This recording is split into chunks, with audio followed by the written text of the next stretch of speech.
Hello friends, मेरे digital classes में आप लोग का बहुत बहुत फिर से नए सेशन में स्वागत करता हूं। तो चलिए आज के जो करंट अफेयर्स है, तो आज डेट कौन सा है, तो आज है 12 दिसंबर। 12 दिसंबर से जितने भी करंट अफेयर्स के क्वेश्चन बनेंगे यहाँ से हम कवर करेंगे। कोई भी एग्जाम के जैसे आप प्रिपरेशन कर रहे होंगे, एसएससी, रेलवे, यूपीएससी, चाहे कोई भी स्टेट के एग्जाम हो, सेंट्रल गवर्नमेंट के एग्जाम हो, सभी एग्जाम का जो है आपका करंट अफेयर्स बहुत ही ज़्यादा इंपॉर्टेंट हो जाता है। यहाँ से मिनिमम जो है क्वेश्चन 8 से 10, 10 से 12 तक के क्वेश्चन यहाँ से पूछा जाता है। चाहे आप कोई भी एग्जाम के प्रिपरेशन कर रहे हैं, एसएससी हो, रेलवे हो, मतलब यूपीएससी, बड़ी बड़ी एग्जाम हो, तब सभी एग्जाम में यहाँ से क्वेश्चन पूछा जाता है। और जो है आपके यहाँ से मिनिमम जब ये 10 से 12 तक के क्वेश्चन यहाँ से पूछ लिए जाते हैं। चलिए सेशन बढ़ाते आगे। पहले बार आए तो चैनल को सब्सक्राइब करके रख लीजिए ताकि जो नोटिफिकेशन आप तक यहाँ पे पहुँच पाए। तो हाल ही आरबीआई ने, रिजर्व बैंक ऑफ इंडिया ने स्वास्थ्य सेवा और शिक्षा के लिए जो यहाँ पे एज की सीमा बढ़ा के जो यहाँ पे जो ये आपका सीमा बढ़ाकर कितने लाख रुपया कर दी गई है, 7 लाख, 4 लाख, 5 लाख, या इनमें से कोई नहीं। तो इसका जो करेक्ट आंसर हो जाएगा, ये एक तरह का जो RBI, reserve bank of India ने जो है हाल ही में जो है कुछ दिन पहले ये जो खासकर जो ट्रांजैक्शन जो राशि है, ये आपके एजुकेशन और हॉस्पिटल के जो क्षेत्र में जो यहाँ पर ट्रांजैक्शन पहले 1 लाख तक की होती थी, जिसको आरबीआई ने इसको 5 लाख रुपए तक के यहाँ पे कर दी गई। मतलब यहाँ पे 1 लाख तक के जो ऑनलाइन इसमें आप ट्रांजैक्शन कर सकते थे, लेकिन इसकी जो राशि है इसको 5 लाख रुपये कर दी गई है, ताकि यहाँ पे जो इमरजेंसी सेवा है, एजुकेशन और यहाँ पर जो हॉस्पिटल का जो यहाँ पर जो हेल्थ सेक्टर है, इसमें जो राशि को यहाँ पे ट्रांजैक्शन राशि को जो ऑनलाइन जो आप पेमेंट करते हैं, उसकी राशि को एक तरह का यहाँ पे बढ़ाया गया। आपका इमरजेंसी सेवा है, एजुकेशन और आपका जो है हेल्थ केयर, ये खास करके यहाँ पे इमरजेंसी सेवा, इसीलिए इसको देखते हुए 1 लाख की जगह यहाँ पर 5 लाख इस ऑनलाइन यहाँ पे ट्रांजेक्शन कर सकते हैं। तो ऐसा जो कार्य की है आरबीआई के द्वारा इसको किया गया है। बात करते हैं यहाँ पे आरबीआई के फुल फॉर्म होता है रिजर्व बैंक ऑफ इंडिया। इसकी स्थापना कब किया था, तो याद रखिएगा 1935 में जो है इसकी स्थापना किया गया था। मुंबई महाराष्ट्र में इसका हेडक्वार्टर है। वर्तमान में भी आरबीआई के गवर्नर कौन है, तो शक्तिकांत दास जी। याद रखिएगा, शक्तिकांत दास जी वर्तमान में हमारे आरबीआई के गवर्नर है। जितने भी आरबीआई के जो बैंक, प्राइवेट सेक्टर के बैंक है, जो जितनी बड़ी बड़ी बैंक है, सभी आरबीआई के नीचे काम करती है। इसको याद रखिए। इसका हेडक्वार्टर मुंबई महाराष्ट्र में हेडक्वार्टर है, तो इसको याद रखिएगा। अगला क्वेश्चन देखते हैं यहाँ पे। सेकेंड क्वेश्चन देखते हैं, हाल ही में कौन सा शहर वन भारत साड़ी वाकाथन की मेजबानी कर रहा है? मुंबई, कोलकाता, नई दिल्ली, या इनमें से कोई नहीं? तो इसका जो करेक्ट आंसर हो जाएगा, नई दिल्ली से करेक्ट आंसर हो जाएगा। वन भारत साड़ी वाकाथन क्या है, इसका मतलब क्या है? तो ये खास करके जो हमारे जो हथकरघा, जो हाथों से जो बनाए हुए जो साड़ी है, हमारी वोकल फॉर वोकल को एक तरह का इसमें मेड इन इंडिया बढ़ावा दिया जा रहा है। इसमें हर सेक्टर, चाहे आप बॉलीवुड के हो, एजुकेशन सेक्टर, मतलब हर क्षेत्र के महिलाएं इसमें जो है, एक तो नई दिल्ली, दूसरा आपका मुंबई में जो है इसका जो है इसका आयोजन किया जा रहा है, मेजबानी। तो इसमें खासकर जो हाथों से जो जो तैयार किया जाता है जो साड़ी वगैरह, तो ये खास करके यहाँ उसको उसको वोकल फॉर वोकल को बढ़ावा दिया जा रहा है, ताकि जो है इन अलग पहचान मिल सके। देश विदेश हर जगह में इनको एक तरह का जो उनको बढ़ावा दिया जा रहा है, जो हमारी वोकल फॉर लोकल को बढ़ावा दिया जा रहा है एक तरह से। तो मुंबई और नई दिल्ली में वन भारत साड़ी वाकथन की मेजबानी कर रही है। इसमें हर महिला, हर क्षेत्र के जो महिलाएं इसमें सम्मेलन में जो है खास करके इसको बढ़ावा दिया जाएगा। हर क्षेत्र के जो महिलाओं को इसको एक तरफ यहाँ पे बढ़ावा दिया जाएगा इन हमारे दिल्ली और मुंबई शहर में। तो इसको याद रखिएगा, वन भारत साड़ी वाकथन की मेजबानी इस बार दिल्ली कर रही है। अगला क्वेश्चन देखते हैं यहाँ पे। अगला क्वेश्चन देखते हैं, हाल ही में किसने वित्तीय प्रौद्योगिकी कार्यक्रम इन्फिनिटी फोरम 2.0 संबोधित किया है? रामनाथ कोविंद, नरेंद्र मोदी, अमित शाह, या इनमें से कोई नहीं? इसका जो करेक्ट आंसर जो हो जाएगा, हमारे प्राइम मिनिस्टर नरेंद्र मोदी ने, इन्होंने इन्फिनिटी फोरम 2.0 ने संबोधित किया है। ये खासकर वित्तीय प्रौद्योगिकी कार्यक्रम है, मतलब ये आपका साइंस के क्षेत्र में, हर सेक्टर में, एजुकेशन हो, साइंस क्षेत्र, हर सेक्टर, बिजनेस के सेक्टर में हो, तो ये खास करके यहाँ पे मतलब जो खास करके जो इन्फिनिटी फोरम का यही है, मतलब एक तरह का जो है इस क्षेत्र में, मतलब बेटर अर्थव्यवस्था को कैसा बनाया जाए हर सेक्टर को। तो इसी में एक खास के इन्फिनिटी फोरम 2.0 इन्होंने संबोधित किया है। एक तरह का जो ये जो फोरम है, आपस में जो है एक तरह का यहाँ पे सलाह मशवरा करना होता है कार्यक्रम, ताकि हर सेक्टर को एक तरह का मजबूत और बढ़ावा दिया जाए। तो इसको याद रखें। तो नरेंद्र मोदी ने इसको इन्होंने संबोधित किया गया है। नेक्स्ट क्वेश्चन देखते हैं यहाँ पे। अगला क्वेश्चन देखते हैं, चौथा क्वेश्चन है, हाल ही में किस देश ने भारतीय नौसेना अकादमी एग्गियमाला में आयोजित एडमिरल कप 2023 जीता है? ब्रिटेन, इटली, स्वीडन या इनमें से कोई नहीं? तो इसका जो करेक्ट आंसर हो जाएगा इटली, इसका करेक्ट आंसर हो जाएगा। यहाँ के प्राइम मिनिस्टर कौन है जी, जो कि चर्चा में तो हमारे G20 में आए हुए थे? जॉर्जिया जो मेलोनी है यहाँ के अभी वर्तमान में इटली के प्राइम मिनिस्टर हैं, इसको याद रखिएगा। तो हाल ही में जो भारतीय नौसेना अकादमी की एग्गियमाला आयोजित एडमिरल कप 2023,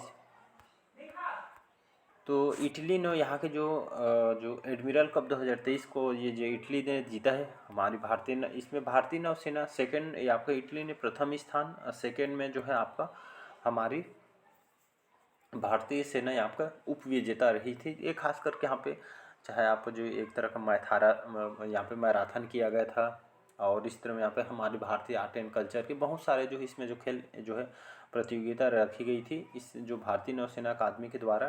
तो यहाँ पे इटली इसमें प्रथम स्थान में है, और हमारे जो उप विजेता टीम हमारे भारत की टीम रही थी। तो खास करके जो मतलब ये आपका सार्वजनिक मतलब एक तरह का जो है आपका भारतीय नौसेना अकादमी के द्वारा हमारी भारतीय नौसेना के द्वारा ये कार्यक्रम को रखी गई है, तो इसको याद रखिएगा। अगला क्वेश्चन देखते हैं यहाँ पे, अगला क्वेश्चन देखते हैं, हाल ही में जलवायु परिवर्तन प्रदर्शन सूचकांक 2023 में भारत जो है कौन से स्थान पर रहा है? 90वें स्थान, 5वें स्थान, 7वें स्थान या इनमें से कोई नहीं? ये इंपॉर्टेंट है आपके एग्जाम के लिए, वैसे तो सभी इंपॉर्टेंट होते थे, ये बहुत ज़्यादा इंपॉर्टेंट है, तो इसको याद रखिए। पिछले साल 2022 में आपका 8वें स्थान है, मतलब एक पायदान इसमें सुधार हुआ है भारत की तरफ से। तो इस साल 2023 में 7वें स्थान पर रहा है। तो जलवायु परिवर्तन प्रदर्शन सूचकांक क्या है? तो ये खास करके जो जलवायु परिवर्तन जो सूचकांक यहाँ पे टेम्परेचर जो तापमान में इसमें कितना कौन सा देश इसमें लगभग ये आपका 60 से 65 देश जो है ये मतलब देशों के बीच ये जो है आपका जिस सूचकांक को जारी किया है, इसमें जो प्रथम स्थान है डेनमार्क का है, याद रखिएगा। कौन से देश? पहला स्थान डेनमार्क का है, लेकिन भारत का जो रैंक हमारे लिए इम्पोर्टेंट हो जाता है, तो भारत का जो रैंक है 7वां स्थान है, तो इसको याद रखें। तो जलवायु परिवर्तन जो सूचकांक से तापमान को जो यहाँ पे नियंत्रित करने के लिए यहाँ पे कौन सा देश ज़्यादा काम कर उस पर काम कर रहे कि नहीं, इस तरह का जो सूचकांक ग्लोबल वार्मिंग देख सकते हैं यहाँ पे टेम्परेचर दिनों दिन बढ़ते जा रही है, तो इसी तरह जो रैंक को निकाली जाती है। तो भारत का रैंक 7वें स्थान है, एक पायदान इसमें सुधार हुआ है भारत का, इसको याद रखिए। 2022 का पूछे तो 8वां स्थान, 2023 का पूछे तो 7वां स्थान आंसर लीजिएगा। नेक्स्ट क्वेश्चन देखते हैं। अगला क्वेश्चन देखते हैं, हाल ही में अंतर्राष्ट्रीय भ्रष्टाचार विरोधी दिवस कब मनाया गया है? 7 दिसंबर, 9 दिसंबर, 8 दिसंबर या इनमें से कोई नहीं? तो इसका जो करेक्ट आंसर हो जाएगा, हम हर साल जो है 9 दिसंबर को अंतर्राष्ट्रीय भ्रष्टाचार विरोधी दिवस मनाया जाता है। क्यों मनाया जाता है? यहाँ पे देख सकते हैं हर सेक्टर में यहाँ पे जो भ्रष्टाचार के मामले हर सेक्टर, चाहे एजुकेशन हो, हेल्थ सेक्टर हो, कोई भी सेक्टर में भ्रष्टाचारी देखने को मिलता है। और इसमें जो है हर साल इसको लोगों को जागरूक करने के लिए यहाँ पे दिवस को UN जो संयुक्त राष्ट्र महासभा के द्वारा इसको 9 दिसंबर को ये अंतर्राष्ट्रीय भ्रष्टाचार विरोधी दिवस मनाने के लिए यहाँ पे उद्देश्य से इसको मनाया जाता है। तो इसको याद रखिए, इस तरह रोकने के लिए यहाँ पे बहुत सारे कार्यक्रम यहाँ पे चलाई भी जा रही है, तो इसको याद रखिएगा। अगला क्वेश्चन देखते हैं, हाल ही में किस देश की जो सेनाओं ने आसियान महिला शांति सैनिकों के लिए टेबल टॉप अभ्यास आयोजित किया गया है? रूस, अमेरिका, भारत या इनमें से कोई नहीं? इसका जो करेक्ट आंसर हो जाएगा भारत के द्वारा यहाँ पे जो आसियान महिला जो शांति सैनिकों के लिए यहाँ पर टेबल टॉप अभ्यास क्या है? तो ये जो है हमारे भारत के मतलब सेनाओं के द्वारा इसको जो है टेबल टॉप जो है जो अभ्यास को रखी गई थी। तो टेबल टॉप जो अभ्यास एक तरह के यहाँ के महिलाओं को एक तरह का सशक्त बनाना है, उनके बीच अच्छे संबंध बनाना है। जो आसियान महिला जो शांति सैनिकों के लिए यहाँ पे जो अलग अलग देश को जो बीच यहाँ पे जो आसियान में जो है जो मतलब एक तरह का शांति मतलब फैलाना है, जो एक तरह का देखेंगे तो यहाँ पे हर एक देश के साथ यहाँ पे आसियान महिलाओं के साथ यहाँ पे एक तरह का शांति स्थापित करना है।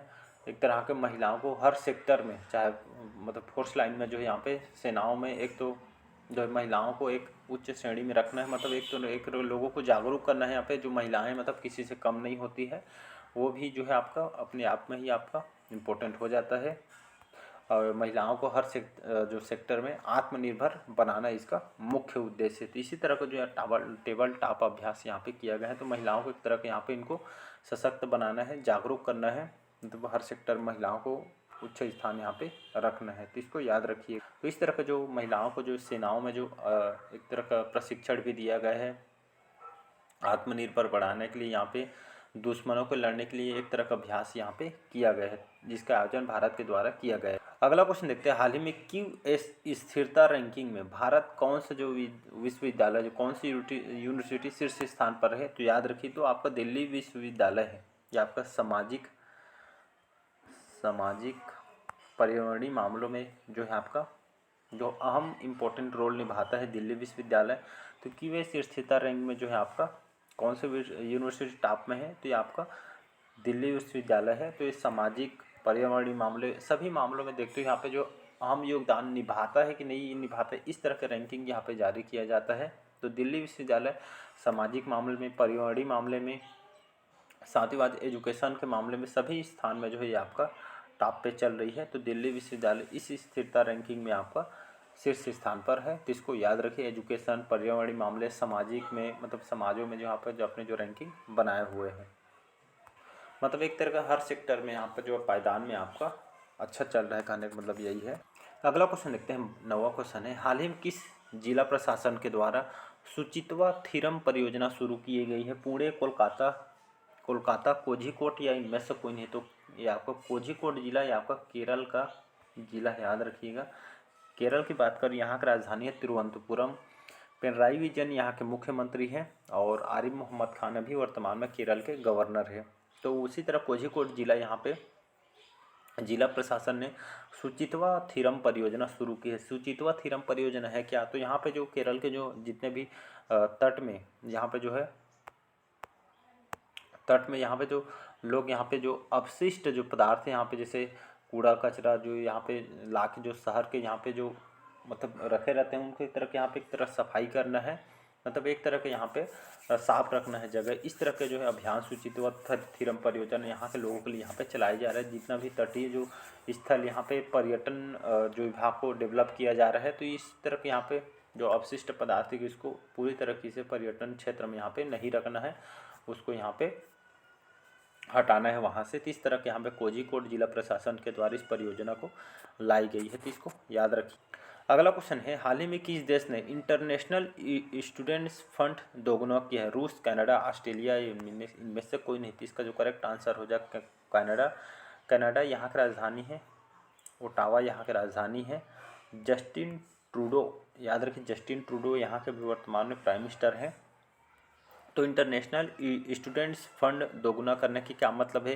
तो यहाँ पे जो कनाडा में जो मतलब बाहर से जैसे हमारे भारत हो चाहे कोई भी देश के यहाँ जैसे स्टूडेंट पढ़ने लिखने के लिए या जॉब के लिए यहाँ पे जाते हैं, तो एक तरह को उनको हेल्प करना है यहाँ पे, मतलब एक तरह को उनको आय को सुधार करना है यहाँ पे, मतलब पढ़ाई के लिए स्टूडेंट जाते हैं यहाँ पे, तो उनको मतलब एक तरह के यहाँ पे आर्थिक स्थिति तो मतलब बेटर नहीं होती है, तो एक तरह के उनका आर्थिक स्थिति को यहाँ पे मतलब अच्छी कर सके, इस तरह यहाँ पे इंटरनेशनल स्टूडेंट्स फंड दोगुना यहाँ पे किया गया है। तो एक तरह का आर्थिक मदद किया जाएगा सरकार के द्वारा ये मतलब एजुकेशन के लिए, इस तरह का मदद कनाडा सरकार के द्वारा यहाँ पे किया जाएगा। 11वां क्वेश्चन, हाल ही में डिजिटल परिवर्तन के लिए किस बैंक ने यहाँ पे एसेंचर के साथ समझौता किया है? Union bank, HDFC bank, axis bank या इनमें से कोई? तो इसका जो करेक्ट आंसर हो जाएगा यूनियन बैंक। यूनियन बैंक हमारे भारत के सार्वजनिक क्षेत्र के बैंक है। 1909 में इसकी स्थापना किया था। मुंबई महाराष्ट्र में इसका हेडक्वार्टर है, तो इसको याद रखिए। तो हाल में जो SSR के साथ समझौता किया है डिजिटल परिवर्तन के लिए, एक तरह की बैंकिंग सेवा को और बेटर बनाने के लिए यहाँ पे समझौता किया गया। SSR जो कि भारत की बोलता हूँ अमेरिका के IT कंपनी है, मतलब ये आपका इंफॉर्मेशन टेक्नोलॉजी कंपनी है, तो इसके साथ यहाँ पर यूनियन बैंक ने समझौता यहाँ पे किया गया है। अगला क्वेश्चन देखते हैं, हाल ही में प्रधानमंत्री मोदी ने कितने प्रतिशत ग्लोबल अप्रूवल रेटिंग के साथ शीर्ष स्थान पर है? तो याद रखिएगा 76% के साथ जो है यहाँ पे हमारे जो प्राइम मिनिस्टर नरेंद्र मोदी इतने प्रतिशत 76% ग्लोबल अप्रूवल रेटिंग के साथ शीर्ष स्थान पर है। ये आपका एक तरह का यहाँ पे नेताओं का जो है आपका रेटिंग किया गया, मतलब कौन सा जो नेता है सबसे शीर्ष स्थान पर लोकप्रियता के मामले में। तो हमारे जो प्राइम मिनिस्टर नरेंद्र मोदी सभी मतलब विश्व में 76% के साथ रेटिंग में यहाँ पे ये आपका प्रतिशत के साथ आप यहाँ पे ग्लोबल अप्रूवल रेटिंग के साथ शीर्ष स्थान पर है। सबका पसंदीदा, हर देश में जाएंगे तो अलग ही इनका चर्चा रहता है, बाकी आप सभी को पता है, जिसको याद रखिए। इसके बाद जो है सेकेंड नंबर में 66% आपके स्पेन के प्रधानमंत्री हैं, जिसको याद रखिएगा। अगला क्वेश्चन देखते हैं। हाल ही में आई रिपोर्ट के अनुसार दक्षिण पूर्व एशिया में किस देश में मलेरिया के 66% मामले पाए गए हैं? तो इसका जो करेक्ट आंसर हो जाएगा भारत, इसका करेक्ट आंसर हो जाएगा, तो इसको याद रखिए। तो यहाँ पे जो है WHO ने ये जो है डाटा जारी की है, वर्ल्ड हेल्थ ऑर्गेनाइजेशन बोलते हैं, तो WHO के द्वारा यहाँ पे 66% मामले यहाँ पे भारत में पाए गए हैं, को भी आपके दक्षिण पूर्व एशिया में। तो इसको याद रखें, जो मलेरिया जो मामला अभी तक यहाँ पे पूरी ख़त्म नहीं हुई है, तो 66% मामले भारत में यहाँ पे अभी भी पाई गई है। तो इसमें काम करने की सरकार को ज़रूरत है यहाँ पे इस मलेरिया के लिए। तो इसको याद रखिए, जो जारी किया है WHO के द्वारा जो रिपोर्ट को जारी की। हाल ही में किसे कर्मवीर चक्र पदक से सम्मानित किया गया है? तो हेमचंद्रन जो रवि कुमार है, ये आपके वर्तमान में भी लंदन में साइंटिस्ट हैं, याद रखिएगा। मतलब ये आपके बायोलॉजी जीव विज्ञान के क्षेत्र में साइंटिस्ट हैं। तो हाल ही में इनको जो है साइंस के क्षेत्र में उनके काम और योगदान की वजह से यहाँ पे जो इनको कर्मवीर चक्र पदक से इनको 2023 के लिए सम्मानित किया गया है। ये आपका मतलब भारतीय मूल के हैं, लंदन में भी साइंटिस्ट हैं। तो 2023 के लिए इनको कर्मवीर साइंस के क्षेत्र में उन काम और योगदान की वजह से इनको सम्मानित किया गया है, कर्म चक्र पदक से इनको सम्मानित किया गया है। तो इसको याद रखिएगा। नेक्स्ट क्वेश्चन देखते हैं यहाँ पे। अगला क्वेश्चन देखते हैं। हाल ही में पर्यटन मंत्रालय ने कहाँ संगीत उत्सव कृष्णवेणी संगीत निरंजनम आयोजित कर रहा है? तो ये आपका विजयवाड़ा, आंध्र प्रदेश के जो विजयवाड़ा है, यहाँ पे जो पर्यटन मंत्रालय ने यहाँ पे संगीत उत्सव कृष्णवेणी संगीत निरंजनम आयोजित की। ये आपके 3 दिवसीय संगीत महोत्सव है, जो तमिल भाषा के जो संगीतज्ञ है इसमें जो हिस्सा लेंगे, और संगीतज्ञ के मतलब 3 दिवसीय फेस्टिवल, इसमें बड़े बड़े जो संगीतकार इस फेस्टिवल में यहाँ पे सम्मिलन मतलब इस सम्मिलित होंगे। और ये जो है पर्यटन मंत्रालय के द्वारा यहाँ पे इसका आयोजन किया जा रहा है। तो इसको याद रखिएगा, कृष्णवेणी संगीत निरंजनम आयोजित कर रहा है। तो इसको याद रखिए, आंध्र प्रदेश के विजयवाड़ा में। तो चलिए, आज के सेशन कैसे लगा कमेंट करके ज़रूर बताइएगा। पहले बार आए तो चैनल को सब्सक्राइब करके रख लेगा, ताकि नोटिफिकेशन आप तक पहुँच पाए। तो चलिए इतना ही, आज के लिए इतना ही, मिलते हैं अगले करंट अफेयर्स में। Thank you.